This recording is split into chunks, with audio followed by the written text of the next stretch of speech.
go, man. Hey, we got a special guest for y'all, man.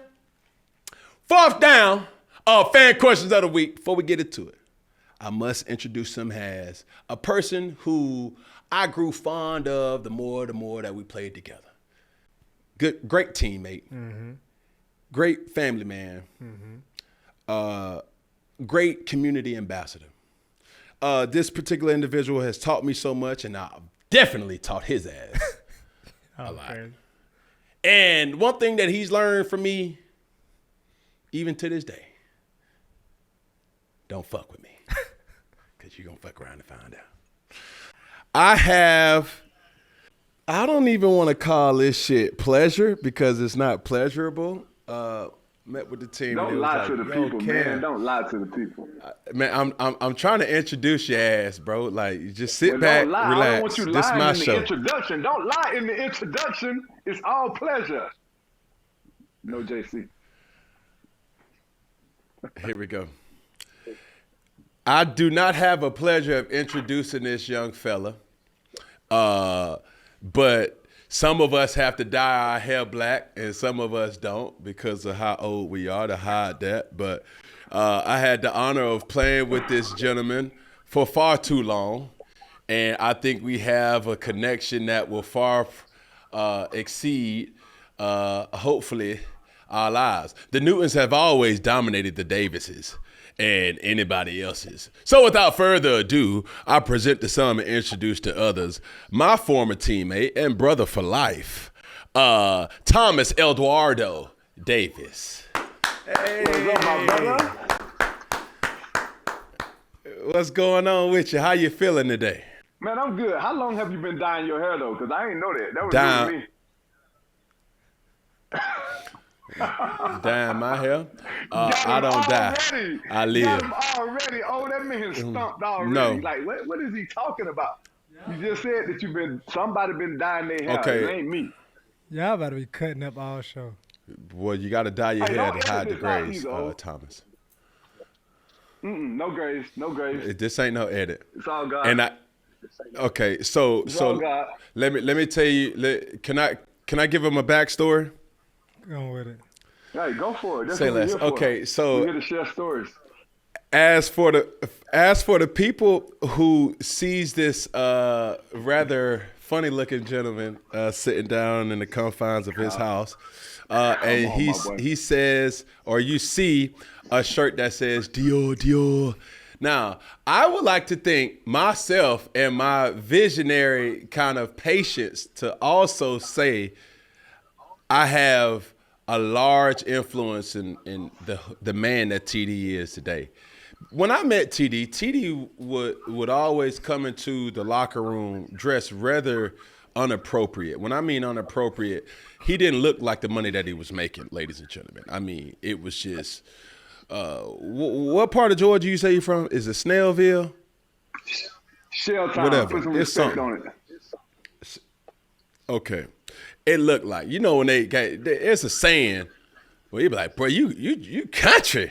Like the dude here, he had an infatuation with cars and dogs. That says a lot about, and any person that's described like that, you already know they don't really dress all that well. So for him to have a Christian Dior shirt on, we came a long way, Thomas. Because when I met you was wearing a baggy, stretched out tank tops and Jordan shorts and Brogan. Bag of Jordans. Yeah. He came a long way. Hey, bro. Long way. Grow up. What time do we have to be at work, sir? Yeah. What time do we have to be in the building?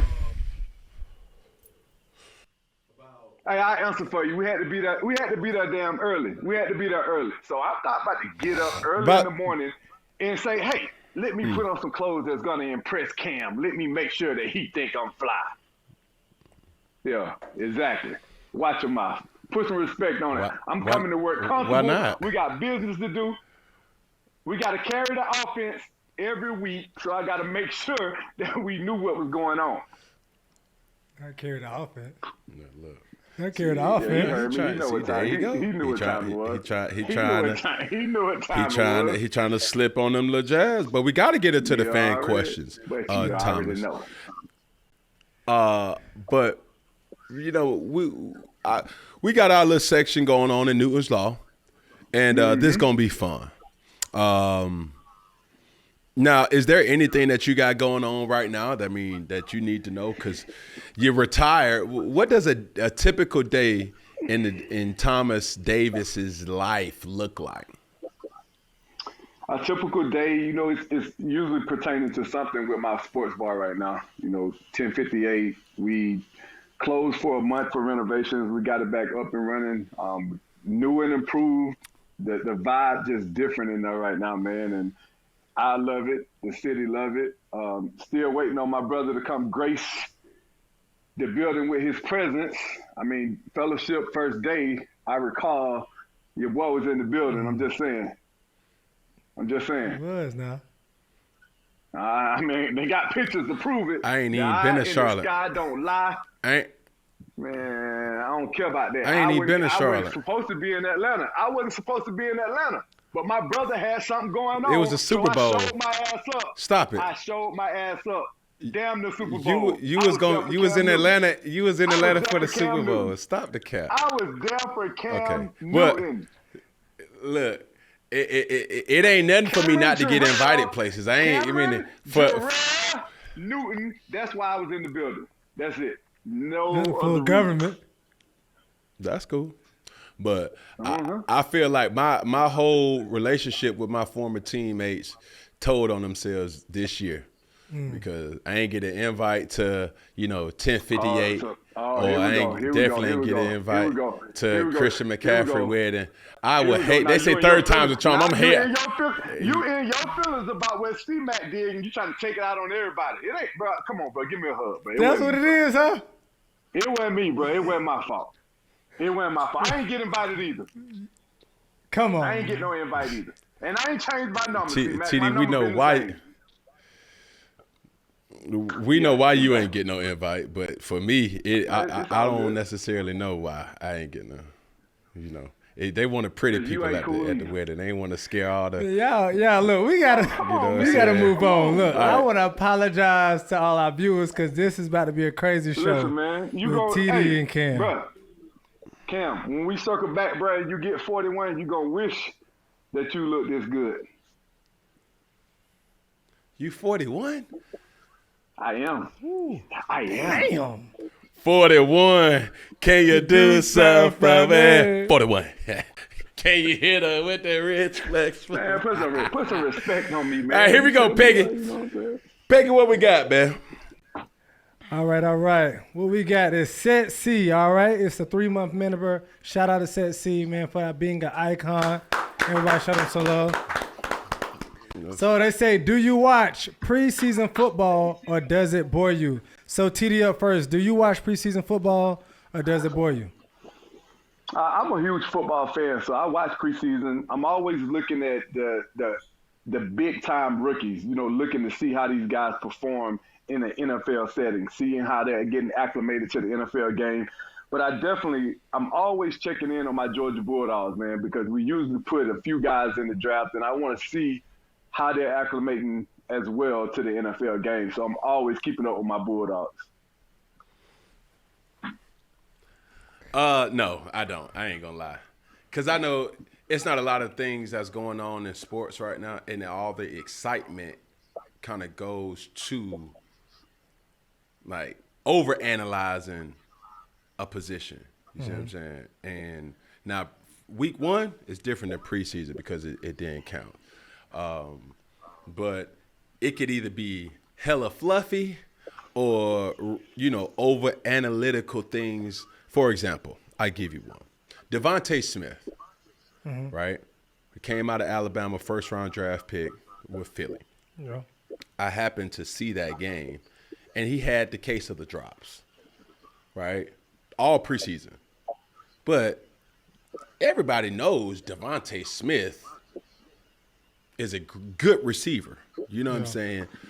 So with him having a lot of drops in the preseason, that was not a accurate, kind of depiction of who he is. Yeah, depiction of who he actually was going to be. another situation where you may have a quarterback that may look good in preseason. That shit don't fucking matter. You know what I'm saying? Because now, Thomas or TD, how extravagant is the plays on defense in the preseason typically? No, it's extreme. It's extremely vanilla. It's extremely vanilla. It ain't. You don't put everything that you're gonna do into the game plan. You got your basic coverage. You got cover 3. You got cover 2. You might mix in a fire zone, a blitz here or there, but for the most part, you still want to be able to see what the speed of the game looks like with these new guys coming in. You want to be able to see how they make that transition from playing in a college game, from going to a school like Auburn that's pretty sorry, to being able to play for an NFL team. Like, you want to know how these guys are going to make that transition. And you talked about Devontae Smith having to drop. Same thing can be said for Jamar Chase. We know how good Jamar Chase was, but he was a guy that could not get it right in the preseason. And I was genuinely concerned about Jamar Chase. But day one, when he stepped on that field in the regular season, Jamar Chase was Jamar Chase. But he wasn't that in the preseason. But those are the things that, if you're paying attention to the preseason game, that you are able to see, though. Those are the things that I'm looking for. How those guys make the transition from college to pro and from preseason to regular season. But that makes my point, you know what I'm saying, clear. Because you don't really know what you know until it actually starts counting. I look at preseason like a glorified practice. Like, it's almost like a joint practice in front of the crowd, a bigger crowd. The tempo, the pulse, it really is not going to be there, you know, from the offensive side as well as the defensive side. And if anybody who is anybody, you know, it's not so much that they can learn more so than just the understanding of just getting confidence. Okay. So all in all, I wouldn't necessarily go crazy and go ahead. Yeah, you can say that, but I know you know me, and anytime we touch the field, whether it's preseason, whether it's regular season, whether it was the playoffs, we were the same people. We brought the same energy to the game every single time. We always talked about it before the game. Yeah. Our message to each other was to be special. It didn't matter. And if you're a true competitor, you don't care if it's the preseason. I remember we had a preseason game against the Patriots. And I was out there trying to make every damn tackle that could be made on the field that day. And they took Luke out the game, and I was still in there, and I was in there trying to make sure that they understood and they felt my presence on that field. And it just goes to show you, me and Tom Brady, we talking back and forth, talking shit to each other like it's a regular season game. Like, that's the kind of level of intensity that I'm looking to see if it's a guy that has that same mentality, that has that same mindset, that has that killer instinct no matter where you are or what time of the year it is. Those are some of the things that you can see in these young players that are out there fighting for their livelihood. So that's one of the things that I'm always paying attention to. And it's just one of those things that just lets me know football is on the way. Tomato. Yeah. Look, we got to move on, y'all. So next fan question, right, Johnny. More likely to happen, C.J. Stroud, big sophomore slump, or Bryce Young becoming top 16 QB? Go ahead, Cam. More likely to happen? Yeah. Sophomore slump by C.J. Stroud. Why so? With those two options that you gave me, it ain't no lower that Bryce can go. You know what I'm saying? So if I'm Bryce Young, only way I can go is up. Now, I can surprise a lot of people by doing that, but if I do what I did last year, or the results are what they are since the previous season, nobody is expecting him, just similar to nobody was expecting much from C.J. Stroud. C.J. Stroud has thrusted his way into really being one of those guys we have to pay attention to in this league. And I think more than anything, everybody paying attention does kind of create this, I got to do more, when really you just have to do your job. So it's more likely for C.J. Stroud to have a sophomore slump rather than Bryce Young being the top 16. I don't know where the hell he got 16 from, but the top 16. TD, go ahead and chime in. What's your thoughts real quick? I could definitely say I can see Bryce Young becoming a top 16 QB, the top half of the NFL. 16, you divide 16 into 16. Two halves of the NFL, Cam. It's 32 teams. That's half of it. Did you get that? That's where they got it from. But I just think that the additions that the Panthers have made this offseason will definitely allow Bryce Young to be who he is as a football player. He's a guy that brought a lot to that Alabama team. People always talk about all the talent that they had around him. You go back to modern day, Bryce Young was a winner. Got to Alabama, got the opportunity to take the field. He was a winner. It didn't matter who they had around him. He made things happen. And that's kind of the mindset that the Panthers took going into that season, thinking that, hey, Bryce can go out and he can get it done. But it's a little different on the NFL. So now they've upgraded the offensive line. They brought in some very, very viable receivers to make sure that he has the opportunity to be successful. And I think the defense is going to be what it is. The defense has been consistent for a very long time in Carolina.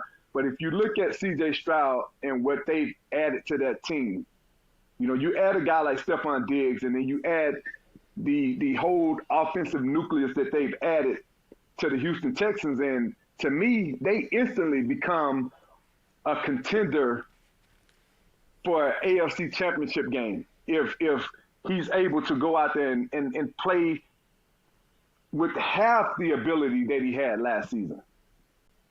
All right. Well, we got Cambo.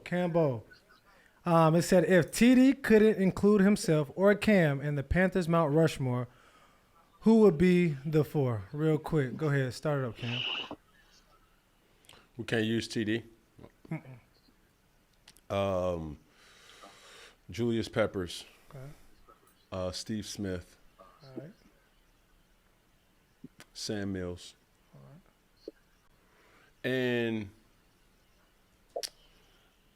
I would say, Luke Kuechly. Yeah. I was about to say, bro, what are you doing? Who you got, TD? I mean, it took a little too long to say Luke. I'm like, what's up? I'm like, bro, what? Yeah, I mean, obviously I'm going with Julius Peppers, Steve Smith. Absolutely, without a doubt, I'm going with Luke Kuechly and Cam Newton. Well, you can't use Cam. So who else you got? I couldn't use myself. You got to read the question. I couldn't use myself, but Cam couldn't use himself. Well, look, you know what? Here, he's just gonna come over here and take on the show. Reading is fundamental. He's just a bully, bro. Reading is fundamental, my boy. Man, next up, man, we got Trey. What was your least favorite and your favorite part about training camp in South Carolina? You going first? TD, go first. Go ahead, TD. Man, my least favorite was the heat. Ooh. My least favorite was how hot it got out there. It seemed like they had the ability to turn the heat up in Spartanburg for some reason. I don't know how it was even possible. I know it get hot in the South. I'm from Georgia, and it gets hot anyway. But some reason, man, in Spartanburg on some of them days, well, it was miserable out there. But I think, just being able to, because of the makeup of Carolina, the Carolina Panthers is North and South Carolina, being in that city and having the ability to bring Panther football to that area, I think that was one of my favorite parts about, being able to go to Spartanburg. The least, the food selection, like around. Now, they had some of the best Bojangles could buy. But other than that, it was what's that? And my whole thing too is being around people. Like we had some crowds, bro. It was legendary. You know, Walford and how it was set up. It was just like one side, and then they had another side too. But it was just like a predominantly how it's set, and then it was crazy because playing in the actual stadium, you know, the main stadium, the ambiance of it kind of brought us back to college a little bit.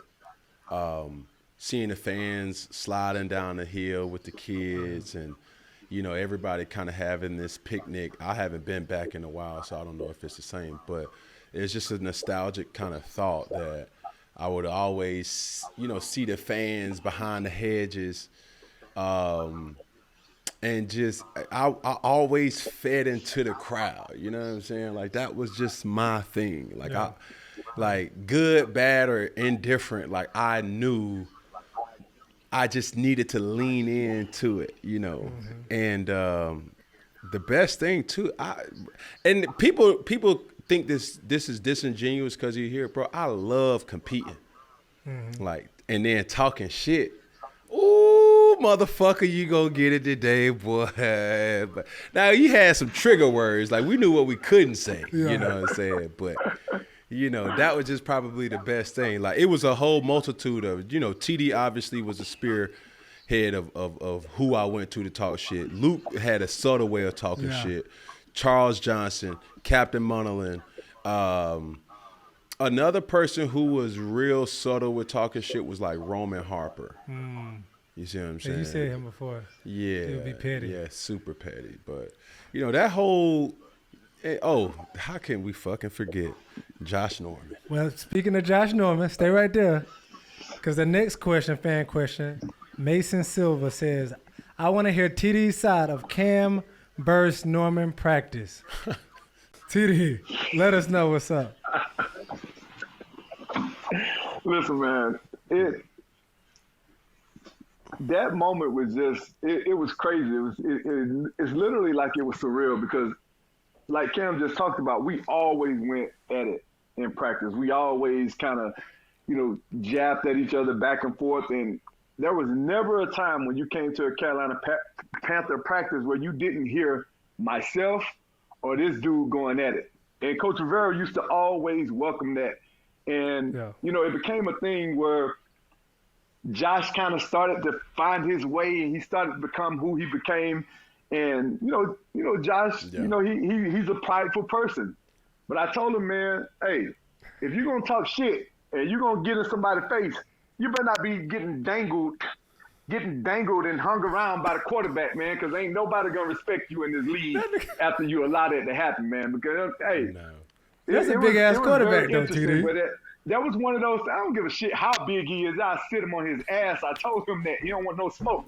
But it's just one of those things, man. I think people don't realize that shit brought us closer together as a football team. It didn't divide us because a lot of teams, a situation like that, when you have the star MVP quarterback and then you have one of the best cornerbacks in the NFL at that time, like that can become a divide. But what it did, it ultimately brought us closer as a football team, man. So I'm glad that it happened, honestly. But I'll take you this. I'll take you back. His dad knew who to go grab. Take me through the story. I tell you, look, you lucky it wasn't you. Cause let me tell you something. They would have been calling you at 85 because I would have flipped that 58 upside down. Boy. You hear me? Shit. Lucky that it wasn't real me. talk. But this is the situation. This was before the 2000. It's crazy how it happened because it was before the 2015 season. This was like that training camp leading up into it. All right. The tempo had already been set. I had this challenge in myself that I did not want. Look, TD can't catch. All right. It was Luke who I had to worry about because Luke was one of the dudes that was always, he knew we loved the drive, the seam dead combination. But he would pass the seam off to the safety and fall off to the dig. So this particular practice, it kept showing up on film, And my challenge was I do not want to throw a pick to Luke. I just didn't. That was my challenge. So that practice, and I think a meeting before, Coach Shula was just always talking about effort. Like, hey, listen, no matter good, bad, indifferent, like, listen, we have to show up on film. You're not who you think you are. You are what the film says you are. And I had threw an interception. It was like a tip pass, or it may have been a clean pick by Jano, right?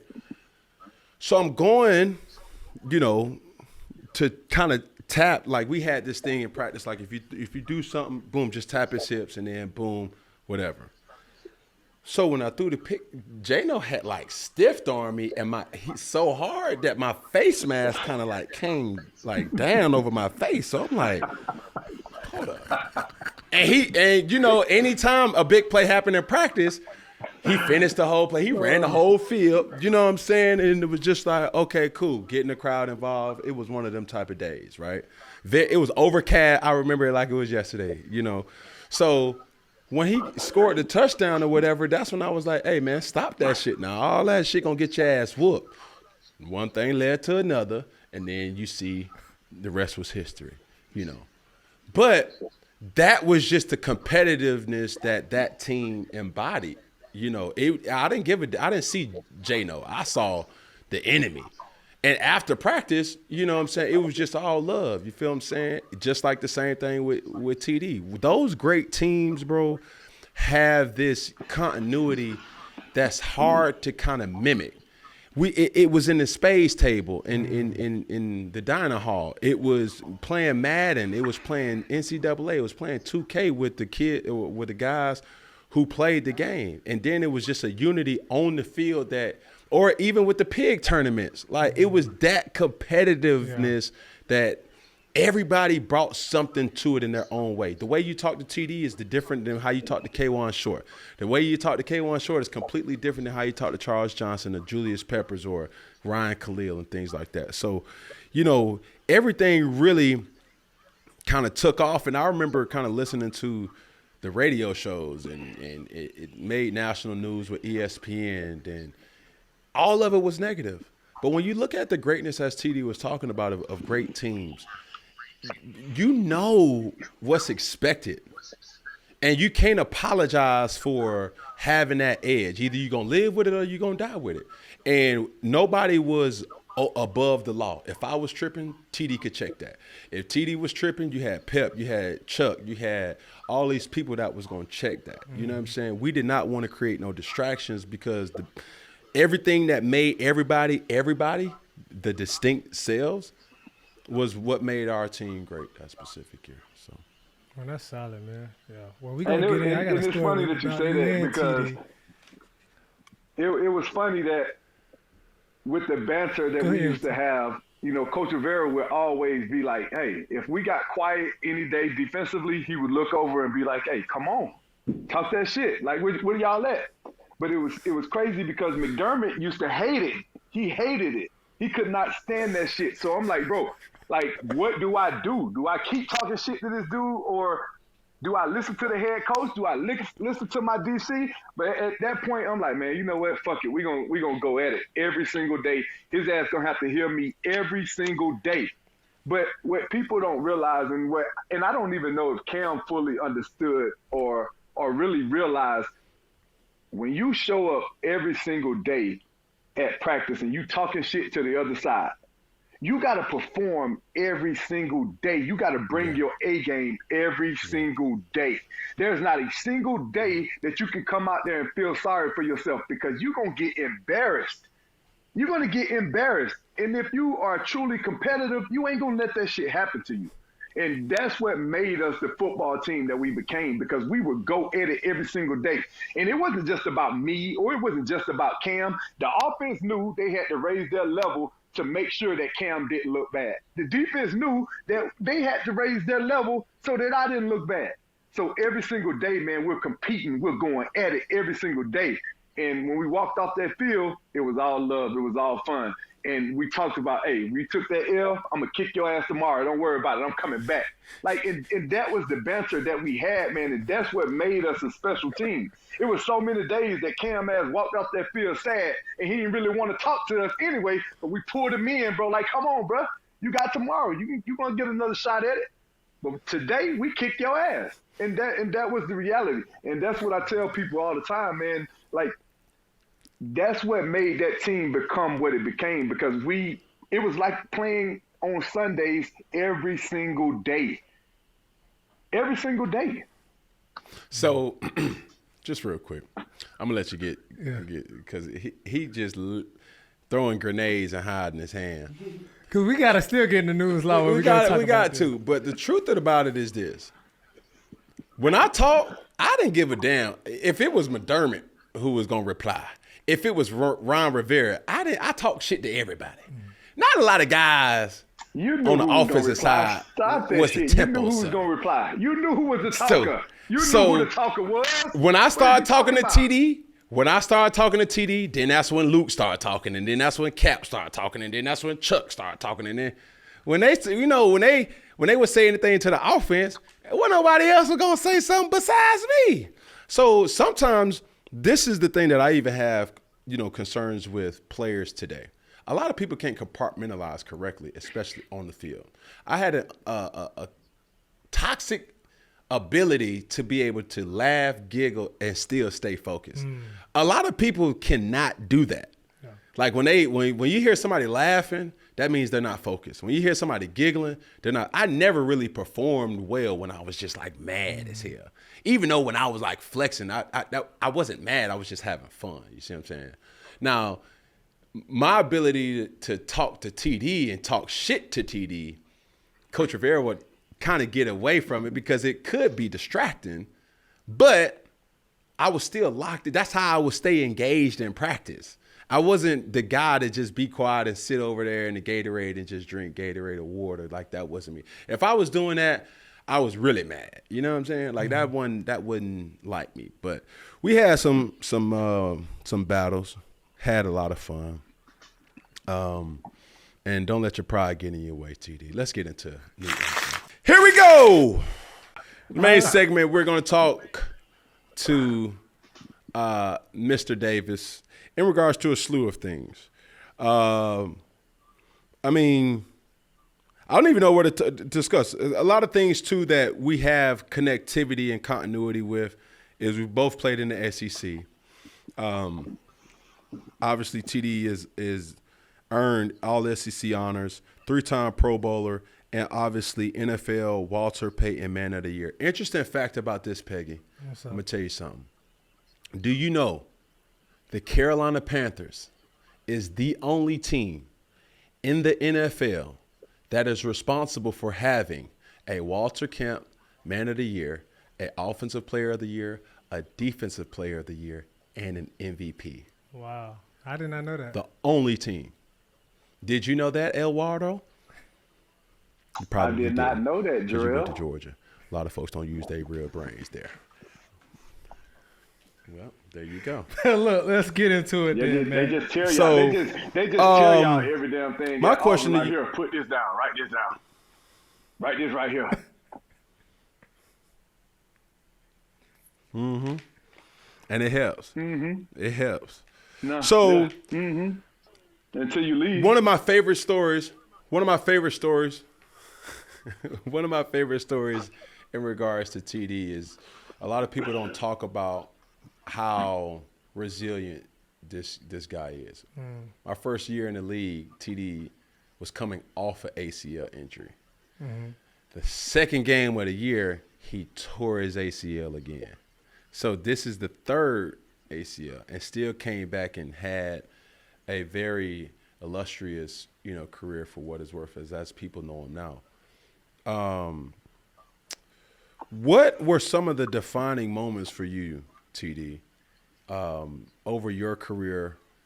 The games that you kind of think back sometimes and said, "Damn, like that was the one right there." You know what I'm saying? And take us through it. Just kind of segueing from what you just talked about, Cam, I think honestly, the Democratic National Convention was in Charlotte, and we went down to Tampa, and we had to stay down there for that week, just to kind of get away from everything that was going on. And that was the first game that we were getting ready to play, which was the start of that season. But it also was the first game and the first opportunity that I would have as a player that had just torn his ACL 3 consecutive years and not really sure about what was going to happen moving forward with that knee. But I knew that I wasn't going to be a starter to start the season, but I knew at some point I was going to regain that starting role. But for me, it was all about being able to take the field and just allow myself mentally to understand and know that I could trust all of the work for those last 2 years that I had put in to make sure that that knee was strong. And, you know, everything is a competition, right? Everything is doing whatever you can to maximize the efforts. And for me, it was making a bet with Captain Munlin at the time. Me and Cap were the gunners on the outside on special teams. So the first special teams play of that season was a punt for us. Cam and the offense had stalled, so now we got to take the field. We take the field. I told Cap, I'm going to make the first tackle. So we go down, man, and literally they had Aqib Talib lined up over me as a gunner, and I'm like, you know what, as the corner that was covering the gunner. I'm like, bro, I'm making this fucking tackle. I don't care who they put over here. And sure enough, man, I run down full speed, and like it was literally like a moment of nostalgia. I'm like, I smacked the returner, and instantly, that was the moment that I felt like, I'm like, damn, bro, I'm back. Like I know this is it. And I didn't even have a time to really compartmentalize what was going on, to really think about what had just happened. So if you watch that play, somebody just sent it to me the other day and I reposted it. Like if you watch that play, you'll see me kind of get up and limp off a little bit. Well, I'm so caught up in the moment, in the excitement of what just happened, I didn't even realize that when I hit the dude, his knee hit me right in my damn quad. Like, and I had the deepest quad bruise ever in that moment. And you know those shits are not fun, but it was literally one of those things where the play was so clean. Mr. Richardson, rest in peace, told him, get him off special teams. I don't want to see him out there no more. And it was crazy, bro, because it was like shit. I'm trying to earn my keeps. I don't care where they put me at. I'm getting out here and I'm gonna do it. Because we had just re-signed John Beeson to a big contract. James Anderson had a big contract. I took an $8 million pay cut to make sure that I was still there. And we drafted Luke Kuechly. So it was, for me, it was about showing that I belonged and really finding my place, man. And I had to work for every single thing that I got that year, man. And we had a phenomenal season. You know, as the story goes, they ended up trading Beeson, putting Luke in the middle. And, you know, me and Luke became what we became. Yeah. So I want to talk about the state of the Panthers right now. And it's hard to speak about the state of the Panthers without starting from top to bottom. Simple question. Do you think Dave Tepper knows what he's doing? I think Dave Tepper has learned a lot. I think that there have been a lot of things that, you know, it's no different than a player coming into the NFL that never had the opportunity to play at the pro level. There are growing pains. There are things that you have to learn and that you have to grow through. And that's what Mr. Tepper is doing right now. I know for a fact, I've sat down and had several conversations with him and Ms. Tepper. And I know that every single thing that he is focused on is making this team a winner. That's it. And I know that wholeheartedly. I know that for a fact. And anybody that thinks anything differently, contrary to that, can kiss my ass. I know for a fact that that's his goal and that's his focus. Nobody is going to sit back and spend all of this money and do all of the things that he's doing with these coaches and trying to make these personnel decisions if they aren't focused in and locked in on making this a winning program. He came from the Pittsburgh Steelers, who have a rich tradition and history of winning. And as an owner, He wants to be the owner of a winning program. And, hats off to him for that. But he understands that a lot of things that have happened over the course of his time as becoming the owner haven't really been favorable. So those are some of the things that we all have to grow, man. And that's something that he's doing right now as the owner. He's growing, and I think he's going to get better as the years go on.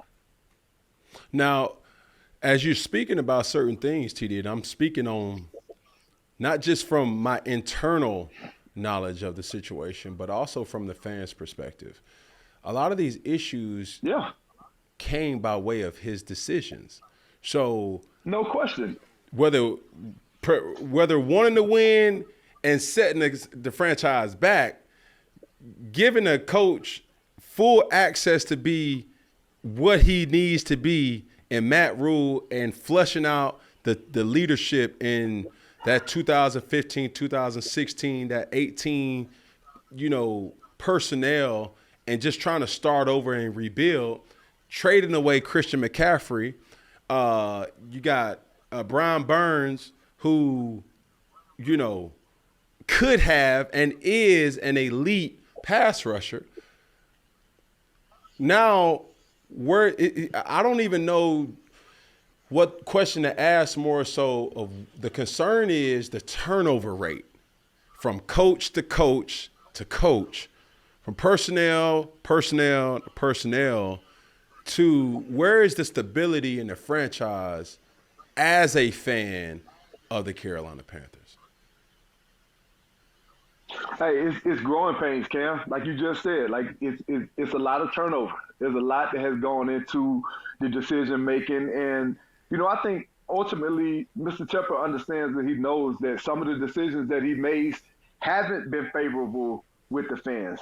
Some of the decisions that he made have downright drew a wedge in between himself and some of the fans, and I think no bigger indication of that than when they did the Circle of Honor ceremony for Julius Peppers and Musa Muhammad, and the fans booed him with Goodell on our own field. So I think that really speaks to, the frustration that the fans have. And, that's why I wanted to sit down and talk to Mr. Tepper and get a better understanding of, where his head is and what he's thinking and, what his main goal is. Is this something that you're focused in on strictly from a business standpoint, or are you passionate about really winning and doing what's best for this organization and for this fan base? And, he made it very clear. He's passionate about winning, and he want to make sure that the fans are happy because, Mr. Richardson was a person that talked to us all the time, Cam, about the fan being the most important part of the game. And I think once Mr. Tepper understands and knows that, this fan base will fall in love with this team all over again. So do you see it changing this year, TD? Like, obviously, he's doing a lot of changes, but obviously the season is about to happen. Do you see in some of the stuff that he's implementing? And if you do know some stuff that we could be, put on about that he's going to implement for the team, but do you see it changing this year? And, like, what's some changes you see happening? Oh, it's hard to say, bro, because the season hasn't started yet. But so far, when you look at the personnel, like I look at the Brian Burns situation, I was disappointed to lose Brian Burns, but when you factor in adding in Jadeveon Clowney, when you add in some of the other guys that they added to this team, I feel like we are going to be an improved defense with the new additions to this football team. You can call me crazy, but adding in those guys to the front to go along with Derrick Brown, this is going to be a more dominant defense than we have in the past. Mark my word. But I also understand that there's a component to this that you have loyalty with your fan base, and they are loyal to players. They fall in love with franchise-type players, like a Christian McCaffrey, like a Cam Newton, like a Brian Burns. Those are guys that these people have looked at as being fixtures of this team for a very long time. And ultimately, I think sometimes you can't allow business to overtake that personal aspect of it. But, I think Dan Morgan hiring him and Dan understanding from a player perspective what needs to be done and how it needs to be done, you can already see some of the things that Dan Morgan has added to this football team. People were like, oh, well, why would we trade up to draft a guy in the first round? It gives you a fifth-year option. Like, it made no sense not to go one pick up and make that move. When you have an opportunity to lock a guy in for another year, you do that. And Dan Morgan had a relationship with the Buffalo Bills, and he made the right decision. So that shows me that this organization is committed to making sure that we put a plan in place so that Dan can be successful, so that this football team can be successful. And I'm really looking forward to seeing what this new coaching staff is going to do. Man, the most exciting thing from where I sit or stand in this case is the hiring of Dan Morgan is something that I tip my hat off to David Tepper with doing. My biggest concern is there has not been a person affiliated with the culture of Charlotte having a pulse of understanding what that franchise is needing, yearning for, and is desiring more than a previous player. So with the addition of Dan Morgan, I think you have a person that has Tepper's ear to speak about certain things, as well as being a former player. Now, if you were in the position of an executive leader, Mr. Thomas, what would be one of your main focuses moving forward for the Carolina Panthers? That if you could implement something, what would that look like? You know, I think the first thing that I would do right now in the position, you know, understanding where we are financially when it comes to the state of the franchise from a contractual standpoint, I would look into making an investment into bringing Brandon Aiyuk in. Because offensively, I feel like you can never have too many weapons. You sit back and you add guys like Deontay Johnson, that's an instant upgrade to that receiver room, right? Then you bring back Adam Thielen. Then you draft Xavier Legette. I feel like adding another weapon like Brandon Aiyuk would add instant credibility to that wide receiver room, and it would make them one of the best receiver rooms in the entire NFC South. For sure. Yeah. I know as a young quarterback with Bryce, I wouldn't necessarily go after Brandon Aiyuk. I would try to have a quick option in regards to you know how I feel about tight ends. You know how I feel about running backs. And it's invaluable to kind of express the importance of that specific position. There's many times where Jay Stu, D'Angelo, even C-Mac, hey, bro, get out quick now. Get your check and get on your M route real quick so I can have at least a quick option to go to. Hey, tight ends, obviously the world knows about, you know, our relationship with, you know, my relationship with Greg Olsen and how we've been able to grow together. Receivers can always be a little hit or miss in regards to the patience of understanding what's really happening. A lot of receivers look through a peephole and not opening up the whole door. Man, I'm wide open, man. Throw me the ball. Now, some guys that may not have that mentality, but more than not, I just would like for Bryce Young to have high IQ players. Adam Thielen is a perfect example of that can get in and out of his breaks and understanding, you know, sometimes the route on paper looks like this, but the route on the field looks completely different. And guys just playing football. Well, speaking, Cam, you said something right there, and then TD definitely chime in. How do you feel like with Bryce Young and Dave Canellis, as him starting to be he's the coach now, coming in, new regime, how do you think that, I guess, will mesh and then Bryce will do this year? I think it's going to mesh well, honestly, when you look at the track record. I think that's something that really speaks for itself when you talk about Dave Canellis and being able to work with the Russell Wilsons and having the opportunity for us as an organization to see what Baker Mayfield could and could not do firsthand and watching the maturation process that he had in Tampa last year under Dave Canellis, and now we have the opportunity to see him come in and work with Bryce Young. I think that in itself lends me to feel a lot more confident in his ability to come in and work with Bryce Young. I just think that, going back a little bit, Cam, to what we just talked about, the whole Brandon Aiyuk situation, I think that Brandon Aiyuk, when you look at his background, you look at his history, you look at the way and the trajectory of his career, the way he got it out the mud and the way he worked to become who he's become, he wasn't Brandon Aiyuk in his first year. It's not like we're bringing in a young, inexperienced receiver.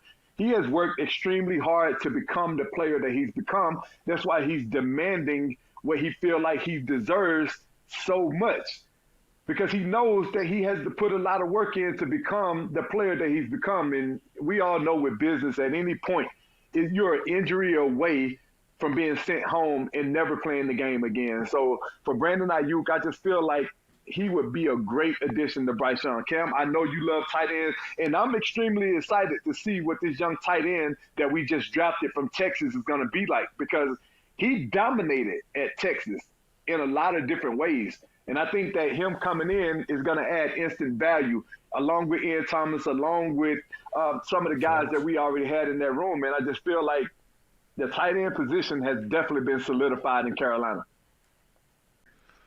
That's crazy. Tee it up, Cam. So I'm not sure if a lot of people understand that there is continuity on the three individuals that you're hearing and seeing right now. Yeah. How I initially met Peggy was because there's an editing bay in that they had at the time in training camp. Mm-hmm. We had just drafted Christian McCaffrey. Yeah, it was rookie and then we was really finding out because we couldn't have Christian McCaffrey for OTAs because Stanford had a block schedule. It was weird. The Pac-12 just had a crazy thing there. So the first time we actually got to see Christian McCaffrey and what he was actually about was in training camp. Yeah. Man, we gave him an option route. Him. Gave TD the blues. So then, I would always threaten TD. I was like, all right, now, I'm going to put this shit on Instagram, and then you're going to get embarrassed. And I had just walked by, and Omari, that was his name at the time. Man, then he done morphed into Peggy. I looked on his screen and just so happened he was going through that play. Yes. And we had just got finished playing spades. And I told Peggy, I was like, bro, send me that clip. TD had seen me ask him, Dave, you better not send that clip. No, so that's the crazy thing. I got to pick it up from this part. Literally, I'm at the table editing. Cam, 6'2" something. TD, 6'2" something. Me, 5'8", 125, soaking wet in the middle. TD like, bro, you better not send me that clip. Cam talking about, bro, send me this goddamn clip. And I'm like, bro, how did I get in the middle of this, bro? I'm just trying to do my job. Innocent soul. Bro, y'all been competing since the first time. That's how I met y'all. Like, that's how I first met Peggy. Bro, that's crazy. That right there. Who got the clip? Did you end up getting it? I got the clip. Speaking of clips, Peggy, show the clip right there, and tell me what you think, Eduardo. I'm gonna show you this clip, TD. Go ahead, let me see. I got a clip for you too, Cam. Mark, what's up, man? You got to go back to the damn and tell them that you want to be with the offense. You don't get no work in them damn What's your run average, man? What you mean? The run game. What is your I don't understand the question. Boy, getting murdered. Yes. But that's what we do. We run the football. Y'all get murdered against us. Murdered. At the end of the day, if 58 in that hole and number one has a football, boy. Fourth down. Boy. Fourth down. Try again. Boy, you not about that life, boy. Boy, I would take that mohawk and give it to Kelly. I will put it on you. I will give it to Kelly. Fourth down. How you want it? I'm telling you, cause I can go. I'm going over the top. I'm going through. I'm going side. You're not gonna catch me. I can't catch you. What? Tell me. Ain't nobody on the linebacker court can catch me. Hey, look, that means he trying to you too. This is a depiction of y'all The funny relationship. part about that, Yeah. both of us faster than Cam. I'm still faster than Cam right now. No, you're not. Bruh, are we serious right now? Are we gonna set up a race between y'all to put it on the I line? don't want to fucking race fat ass TD like Man, this I would motherfucker. blow the ain't doors be- off ain't- this dude. TD bro. can't This do man nothing don't better want than no me, smoke man. with me. Hold on, TD, we gotta see you in the promise you. camera. You gotta come in the camera. There you go. Say what now? Listen to me, bro. Listen to me, bro. This man don't want no smoke with me. I still blow the doors off Cam right now. Right now. And he know it. He know it. Cam Newton is the only quarterback in NFL history to break for multiple 40-plus yard runs and get hawked down. His family let me know already that they don't told him, bro, you ain't going to score if you run past 30 yards. Even your brothers told me that. Bro, what you gotta That's say, your bro? top end Listen, let me tell you speed. something. Your top It end ain't speed nothing. has been shut down. It ain't nothing TD can do better than me. It ain't nothing. Nothing. Nothing. Hey, listen. So he can talk all this, Listen. I race you, I do this. Man, he ain't never been able to do Listen, nothing bruh. better than me. And he can talk all this Listen tough to man me. talk. If I were happen to see Thomas Davis, 58, in any type of situation on the field, he will be eating through a straw right All now. right, real. Let me set this up. It's 4th and 1. I will Goal fuck line. his ass up, man. Y'all meeting? I will fuck his ass up. And he know that. He know that. I don't give a fuck if he was 14, 17, listen, 16, listen, 27, hey, 45, he man. all he I wants would to- still fuck his ass can up, make man. all the noise he And wants. stop, All the and that's noise so he Mary wants. had a little lamb. I'm gonna tell you, I had a little respect for this bum. Hey, I had a little respect for this man until we went down to Atlanta and we played the Atlanta Falcons. And my dog was doing his Superman shit. He was out there. He was showboating, doing his Cam Newton, and his ass sat there and played around and thought shit was sweet. And Deion Jones put his ass to sleep. So I know you don't want no smoke with me. If you let Deion put you to sleep, Debo. Come on, man. Get your ass in the end zone and stop playing around. That was the only time I ever had a concussion in my life. I put that on everything. That was the only time. I put that on everything. Was the only time. That was No, the nigga, only time. that Hey. wasn't the only fucking time. The next time would have been if you would have tried to fuck with me. That's what I'm telling you. Listen here. That would have been your next Boy, time.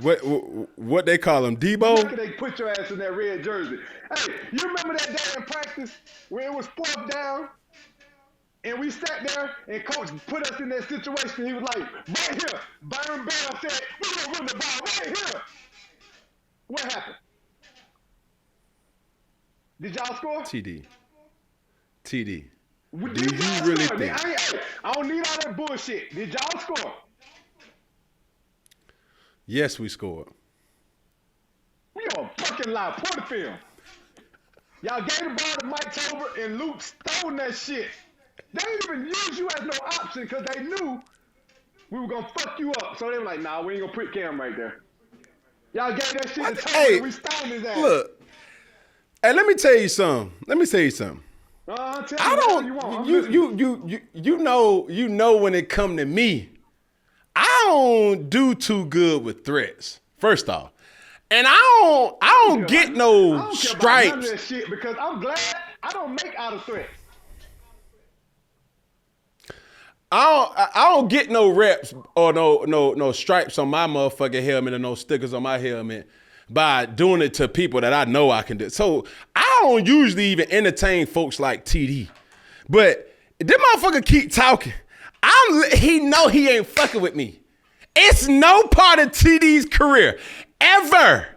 I don't give a fuck if it was my rookie year. I don't give a fuck if it's now. I don't give a fuck if it was in college. I don't give a fuck if it was in high school.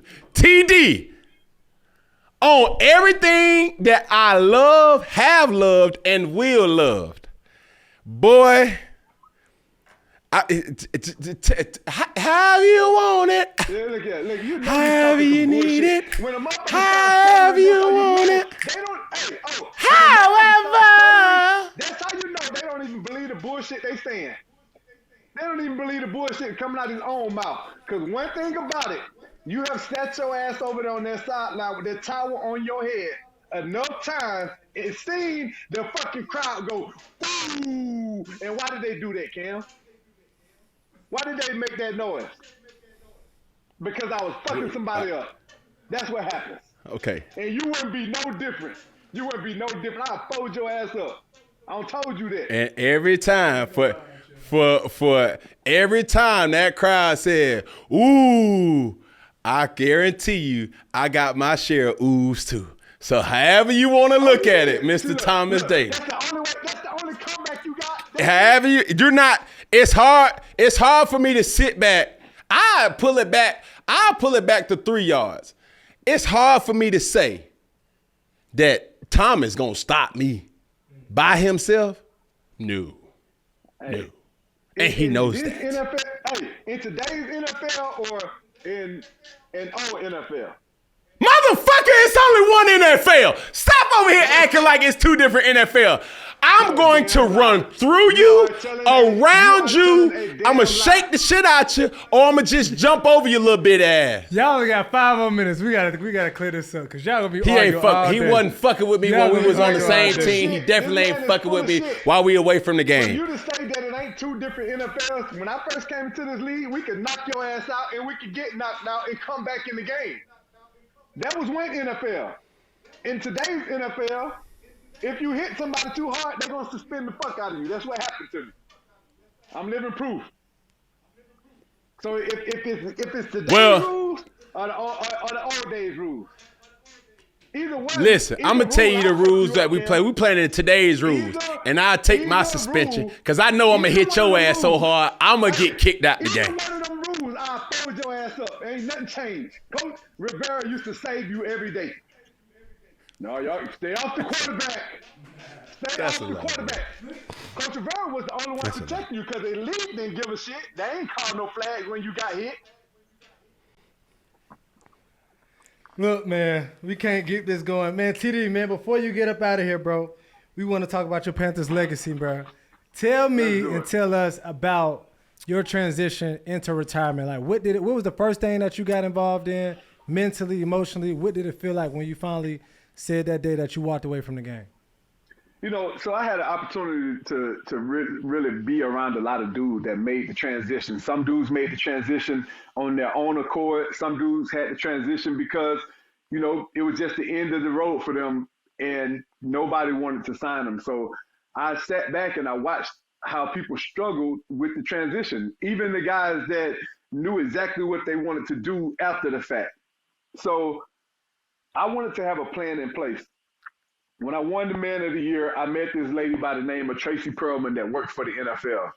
Tracy Perlman, not a lot of people know her, not a lot of dudes in the NFL right now probably know her, but she is a person that every NFL player, young, old, no matter what, should absolutely create a relationship with because she cares so much about the legends in the legends community. So she told me immediately during the Man of the Year process that I went through, as soon as you're done playing football, you're going to come work for us.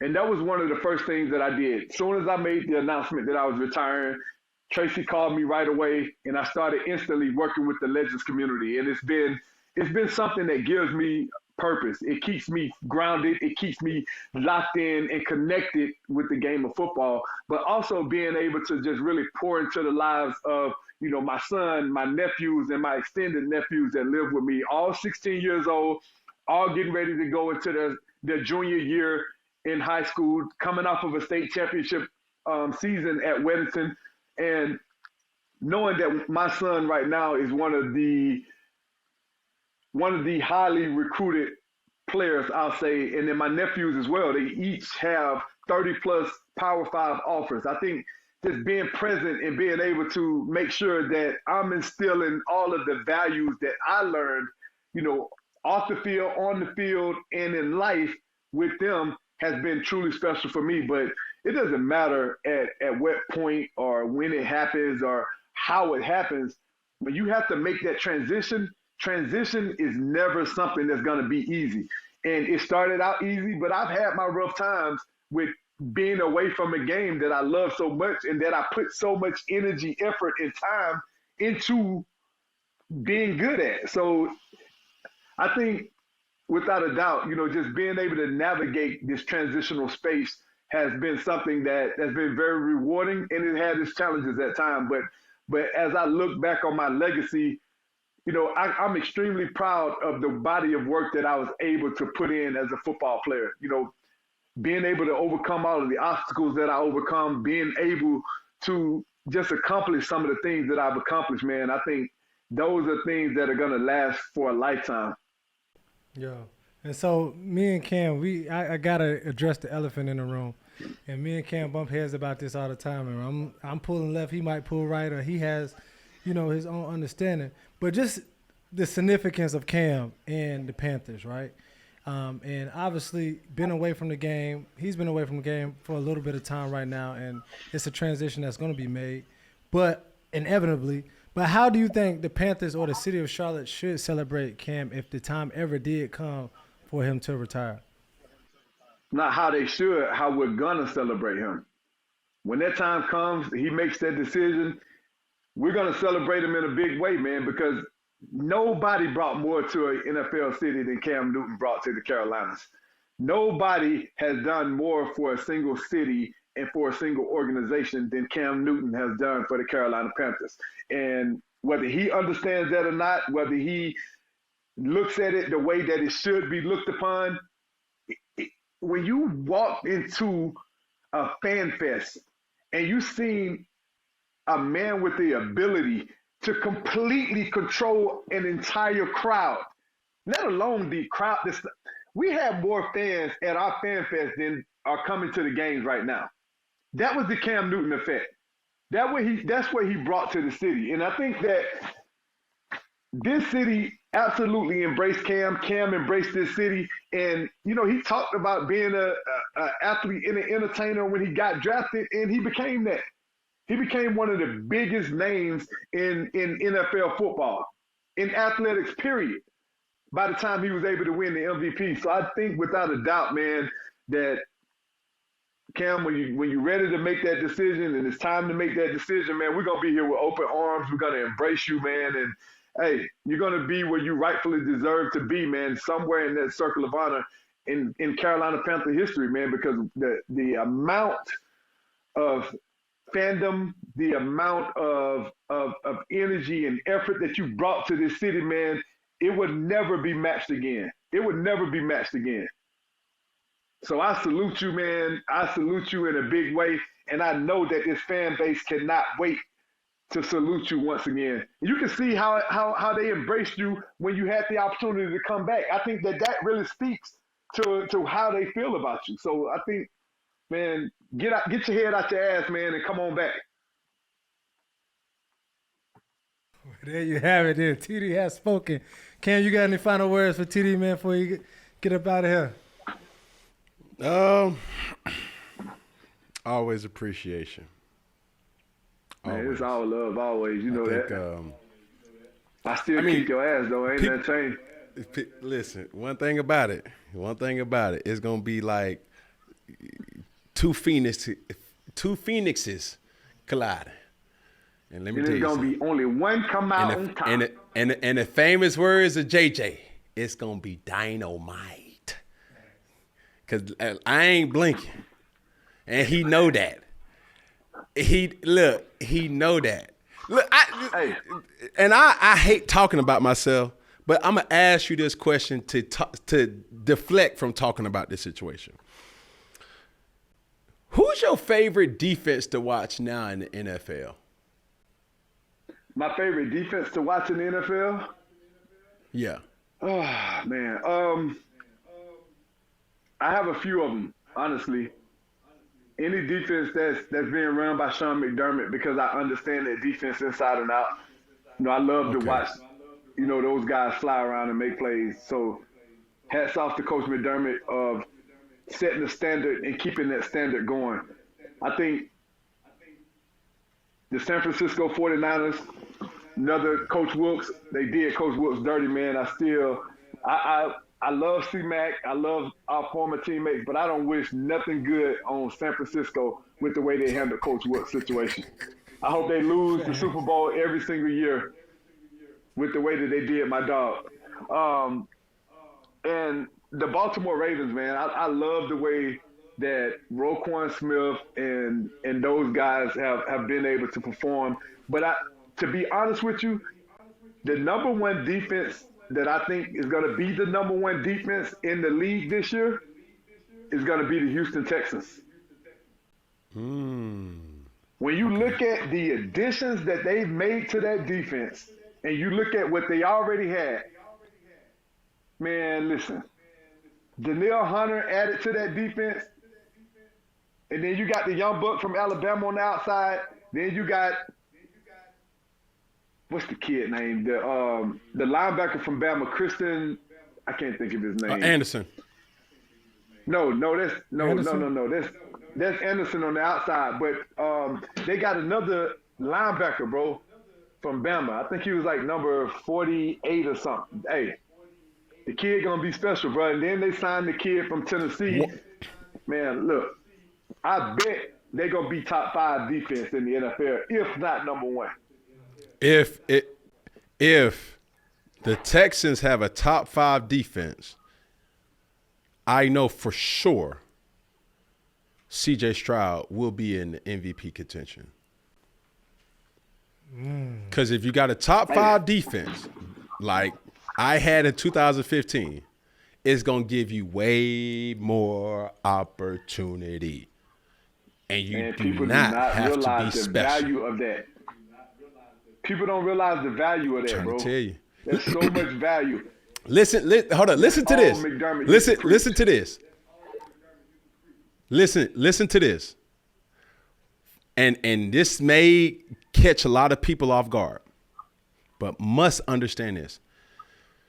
Tom Brady probably can count on one hand how many times he did not have a top 10 defense. And when you put it like that, Tom Brady is as great as any player will be. But he could count on one hand how many times he did not have a top 10 defense. Now, if you want to say, oh, he had the top 11 defense, like top tier, top 10 defenses gives opportunities to offensive personnel. And if you protect the football and let them guys do what they do, the rest gonna be history. Eduardo, my guy, appreciation, bro. Thank you. I appreciate it too. We got to get you in the studio.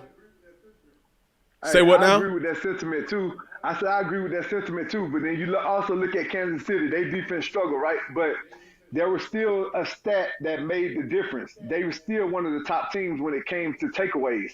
So what did that do? They create more opportunity for Patrick Mahomes. So it's always that takeaway component is going to lead. It's going to be huge. It's going to always be a huge factor in what teams are able to accomplish. If you can't stop the offense on the other side and you allow people to score a ton of points, then your ass better be putting up some big numbers like they did. But when you lead in, we could go back and forth all day. When you lead in takeaways, it's when you got a firepower like Patrick Mahomes, Travis Kelce, Poncho. You dig what I'm saying? Like, you scoring fast, and other offenses gonna get opportunity too. You see what I'm saying? But the most important thing is turnover differential. No question. You got to take care of that football, bro. There we go. Thomas Davis, ladies and gentlemen. Appreciate you. You're going to have to check out. I've been telling your ass for 3 years, bro, you need to have me on. You finally got wise, man. Hats off to you. Listen. You the MVP. Listen. You need to come check out the new setup when we get it done. It'll be done come early August. So you may need to have a residency in Atlanta.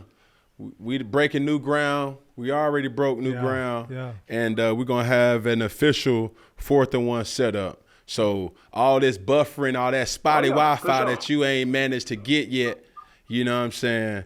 We'll have these discussions face to face, and then we can fuck around.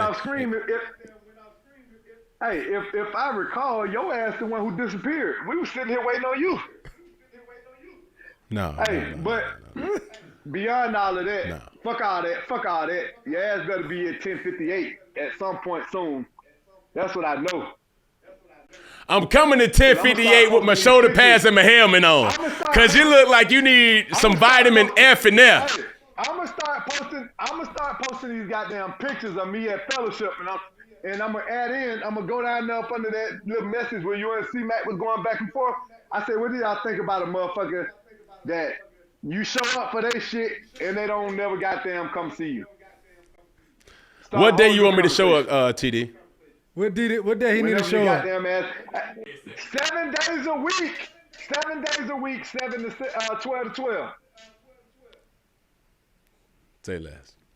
Well, I'm coming there to 10:58, Charlotte, North Carolina, with my helmet and my shoulder pads strapped on, because we're going to give you a vitamin F and F. Whole bunch of fuck around and finding out. Because we going to have to motherfucking see. Because shit, I ain't never believed you, Thomas. I'm trying to tell you. We can capture some great. We can capture some great content, boy. We can capture some great content because I will put your ass to sleep still, boy. I'm telling you, bro. Hey, listen. Hey. I still got my shit over here. Look, now he don't want to go grab the shit. You gonna get one of them raggedy ass helmets if you want to. I'm trying to tell you. Hey, but I still got my shit. But listen, let me tell you something. Boy, I'm gonna hit your ass like the daddy did in the damn Little Giants, boy, trying to make a point, boy. I'ma clear it on you, boy. And you know you're not seeing me. And that's the thing. You know you can't fuck with me. Hey, I'll hit you with this shit unstrapped, motherfucker. I'll knock you out.